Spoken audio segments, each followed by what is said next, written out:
So from here,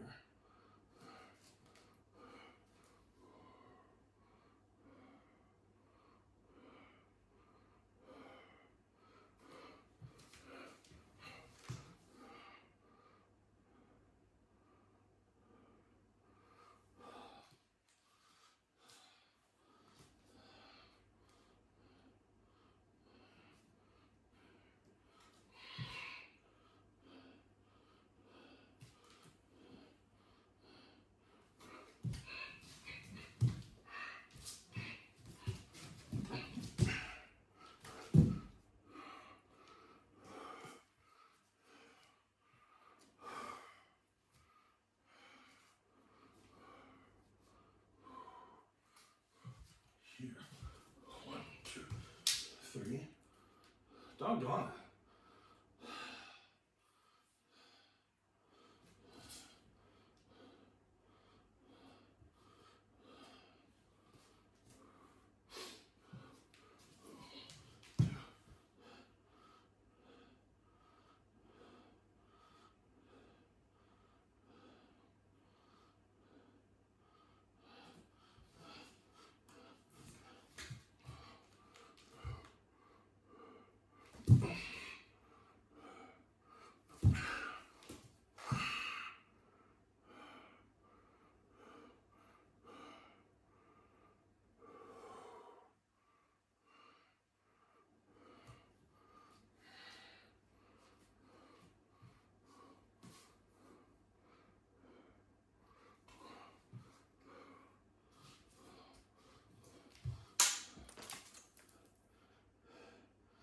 You just have to be kidding me.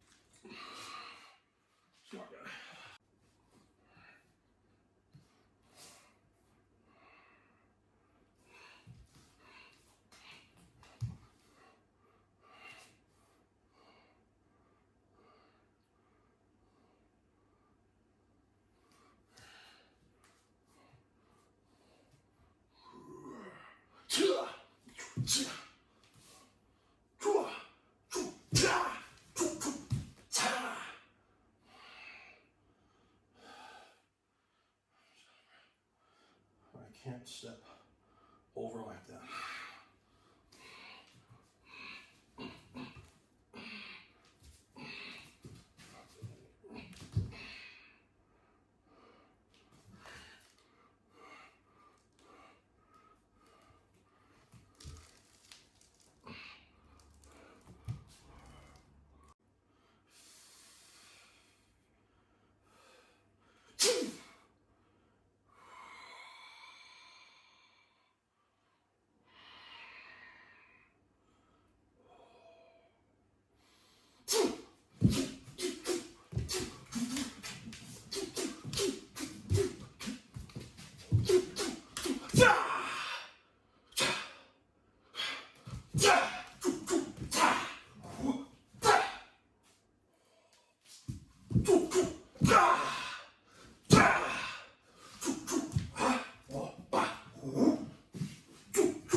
All right, guys, it's late. I'm on my way to bed. Finished up with work. My website crashed. So perfect timing, like I had nothing else to do. But I wanted to get that done, and then it hit me that I didn't do any kind of talking part to this video. So it's Friday night. I'll have Saturday and Sunday to practice. Before I have to compete. I felt like junk all day today. It's 4 o'clock in the morning, which is my normal standard bedtime-ish type thing. I like to go to bed. I like to be on my way earlier than this, but this is acceptable. Not normally for a Friday night. Friday night I'm normally in bed earlier because I don't work as much. But the goal for tonight, as beat up as I felt going into this, and I haven't eaten all day. I've really felt that bad. Which, if you know someone with ulcerative colitis, you know that someone going a day or two without eating, it's no big deal. But I've got to get food in tomorrow. I can't tell you one food that sounds good. But the plan for today was just to walk through everything. I know that the key to being good with a bow staff is going to be foot placement, not making any mistakes with my feet. And the more that I studied, what I do, everyone tends to watch the bow staff and where it goes, how fast it moves. And that's not really, that's not how you get fast. It's not in the arms. Being precise and making no mistakes is what's going to get there. So that's two things. My feet have to be absolute perfect step-wise. And I'm making issues, especially on all turns. With a bow staff, most of your stances are actually really, really short until you have that defining moment where your stance gets long. And I need to make sure that all of my strikes with the bow staff itself are in the exact position where I want it to be. It can't just be, well, I'm going to throw this and this and this, and then a spin and a 4-point here and a spin. It has to be, I'm hitting this spot, this spot, this spot, this spot.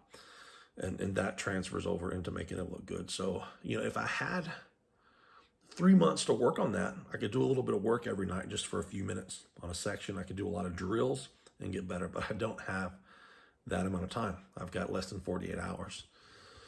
So, that was the point today, was just walking through it, trying to get my steps right with my feet, even without the bow staff, and then going through it with the bow staff.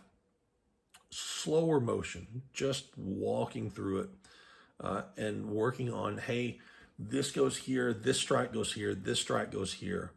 It can't just be random strikes. It has to have a point and a punch to it. Working on my spins, and then, I wanted to wrap it up a little bit.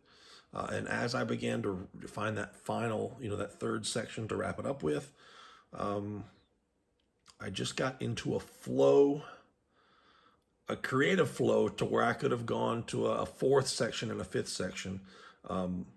but I'm going to run into the issue of one, I don't have space, and two, I'm going to be out of breath. I'm going to end up laying in the floor when I'm done while the judges are giving me scores. But so it's and I hit the light bulb at least 3 times tonight. At least 3 times tonight. I hit it once last night and shattered it. And I wasn't smart enough to actually take it out of the socket after it. I left it in the socket, just threw the lampshade away. And little tiny pieces of light bulb. How did I manage to hit it 3 times? So I took the light bulb out. But I think what we're going to do is move the kitchen table back, move the squat stands back, move the couches down, move the weight plates over a little bit so I can practice tomorrow. There's some of the spins that I just need to be able to really swing when I come around. Not that my shoulders are going to really allow me to do that anyway, but I think I got done what I need to get done. I really wish I had a uniform because I'm watching myself, and a lot of my stances and arm movements look extremely amateur. They look like a really tall, fat guy, which I'm not saying that I'm not, doing a bow kata. And there are a lot of overweight, large men who do amazing bow katas, and having the right uniform is a big key in making, because when you're doing, if I'm talking about those quick, short foot movements, you really shouldn't see, you either want to see them and them all be perfect, or you don't want to see them at all. You want your feet covered up. So the traditional real giant pants, not that I'm going to say the name of it and you guys are going to understand what I'm saying, but those would make a difference on the way I like to do it, which I like them long, and I like my everything to flow. So you wouldn't see my feet, but you would definitely hear them. And if you were at the tournament, you would hear all the footsteps into the floor. And then having an actual uniform would make me look much more professional. Much more professional as a martial artist rather than a tank top or a t-shirt. But I don't have those. This is the best I can do. And, if I can keep doing this, maybe I can find some place that can make a uniform my size. Because currently the pants that I have, it's a Century size 7, which is the biggest they make. And they even had to be modified in the crotch with a giant elastic spot so I could actually throw a kick. And they're made for someone almost 7 feet tall. And we had to cut a bunch off the legs, and I still getting them on. They're a little looser than my briefs. But anyway, I'm excited. I'm nervous. I'm going to try to eat something if I can get anything eaten tonight before bed, and then try to have a good, fun day tomorrow. And then who knows what's going to happen. The contest promoter sent me some video footage of her doing hers, and it's I would love to post that. She is an amazing, her kata, straight traditional open hands, no weapons forms, very hard kata, performed amazingly well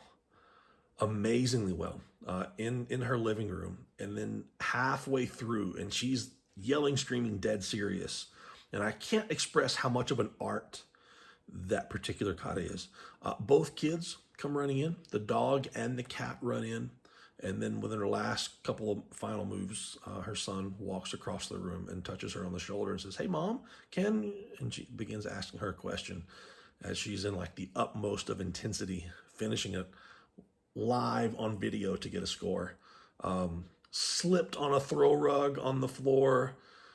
So it made me feel quite a bit better that if something goes wrong, hey, just remember, this is fun. This is fun. We got to go back and laugh at it, because if we're in our 40s and we're doing this, heaven forbid, we're doing it in our living room online through the technology of a camera phone. We have to have a little bit of fun and remember that this is supposed to be fun. So we're not in here breaking light bulbs just for nothing. So anyway, I'm hoping I'll get this edited tomorrow and posted sometime tomorrow, because it's way too late to work on that now. Hope you guys enjoy the progress. Hope you guys enjoy the fact that I'm not just a strongman or a geared power lifter. And maybe you shouldn't be either. Don't be afraid to do stuff that makes you nervous. Don't be afraid to do stuff that scares you a little bit. And stuff like this. I took my entire lats, upper back, they're fried, totally fried. Forearms, biceps, triceps, calves, hips, hamstrings a little bit, quads a little bit, but like the not like muscle soreness, but this getting a pump and they're being, you know what, my back doesn't hurt right now. All of that twisting and turning, um, that neutral, the abs are moving everything. The obliques are moving everything. I remember, when I first began, I wanted to be a bodybuilder. I'd take my shirt off. People were like, man, your waist is so freaking wide. And then you see like my hip bones are not that wide, but my obliques stuck out like crazy, even with abs. So many years of martial arts, twisting and turning, you develop crazy strong abs, especially when you're doing stuff intense. You're not just standing in your living room throwing some kicks. So, I don't know. I don't know. Anyway, I'm going to let you go or I'll talk all night long. See you guys tomorrow, hopefully. Have a good one.